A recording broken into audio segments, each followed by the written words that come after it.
का paper leak मामले में ईडी की बड़ी कार्रवाई।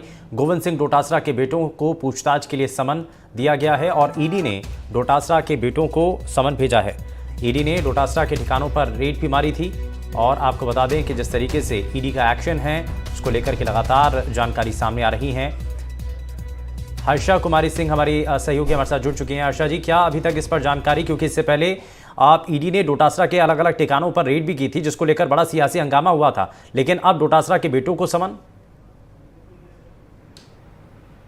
जी देखिए, बिल्कुल डोटासरा के जो बेटे हैं दोनों, उन पर अब समन्स मिला है उनको पेपर लीक केस में। और इसको लेकर डोटासरा ने पहले अपने बेटों के लिए भी कहा था कि भाई उनका इससे कोई लेना देना नहीं है। एक अकाउंट्स डिपार्टमेंट में ऑफिसर है और एक जो दूसरा बेटा है उनका, वो शायद एक प्राइवेट व्यवसाय में है। तो डोटासरा पे ये आरोप लगते आए थे कि जो डोटासरा का वहाँ पर जो एकेडमी है सीकर में, उसको लेकर कह रहे थे कि उन्होंने तो वहाँ से जहाँ कोचिंग सेंटर था कि वहाँ से हो सकता है उनका कोई कनेक्शन हो।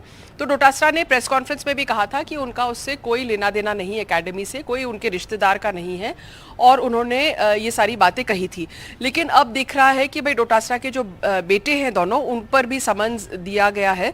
तो इसका मतलब है कि ईडी उस मामले को कहीं ना कहीं आगे बढ़ा रही है, क्योंकि जहां तक डोटासरा जी की बात हुई थी, उन्होंने कहा कि भाई उन्होंने ईडी ने जो सर्च किया था मेरे घर पे, और उनके ही परिसर में उनके दोनों बेटे भी रहते हैं। वो लोग का एक बड़ा घर है जिसमें उनका परिसर है और उनके दोनों बच्चों का भी परिसर है।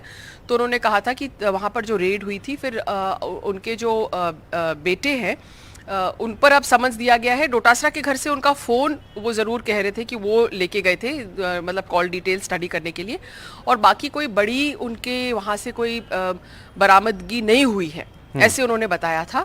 तो अब उन दोनों के बच्चों, उनके बेटों को समन्स जो दिया गया है, किस संदर्भ में और क्या इनका कनेक्शन है, ये ईडी के सूत्रों से पता चलेगा। लेकिन एक जो उनका बेटा है वो अकाउंट्स ऑफिसर जरूर है, हाँ। राजस्थान स्टेट सर्विसेज में। जी हाँ। लेकिन कनेक्शन वही माना जा रहा है कि पहले जो रेड हुई थी ईडी की, उसी से इनका इंटरलिंक माना जा रहा है। दूसरा ये कि जो समन भेजा गया, अभी पेशी कब होगी, क्या तारीख भी क्लियर हो रही है?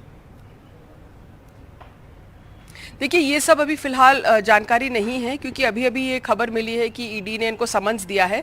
और वैसे ईडी अपना जब समन्स देती है तो उसमें ज़्यादा टाइम नहीं देती है। देखिए, क्योंकि ये जो केस है ये क्रिमिनल केस है, तो क्रिमिनल केस में तुरंत अपीयर होना पड़ता है। वैभव गहलोत को जब समन्स दिया था, उन्होंने एक्स्ट्रा टाइम मांगा था तो उनको दिया गया था, क्योंकि वो सिविल केस है। लेकिन जो क्रिमिनल केस है पेपर लीक वाला, उसमें जल्द से जल्द पेश होना पड़ता है। जी, तो मान सकते हैं कि आज ही पेशी हो सकती है। लेकिन एक और चीज़, क्योंकि अभी धीरे धीरे करके जानकारी इसमें सामने आएगी, लेकिन ये बड़ा मामला होता हुआ नजर आ रहा है।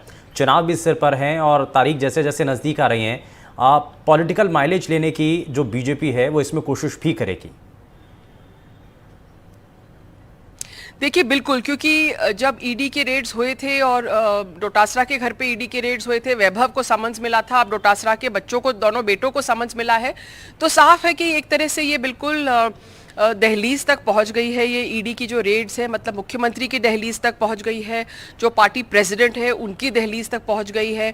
और जाहिर है कि उन्होंने ही आरोप लगाया था, डोटासरा जी ने, कि भाई आप इस तरह से ईडी रेड्स कर रहे हैं ताकि हम इन सब मामलों में उलझे रहें और हम राजस्थान में चुनाव प्रचार प्रसार प्रबंधन नहीं देखें। तो उन्होंने ये आरोप लगाया था कि इस मकसद से किया जा रहा है। बल्कि ईडी के सोर्सेज की अगर हम माने तो वो पेपर लीक काफ़ी टाइम से उसको उजागर करने की कोशिश कर रहे हैं, और ये एक कड़ी है कि पूरे मामले के तह तक पहुंचने की। ठीक है, बहुत शुक्रिया हर्षा जी इस पर जानकारी के लिए।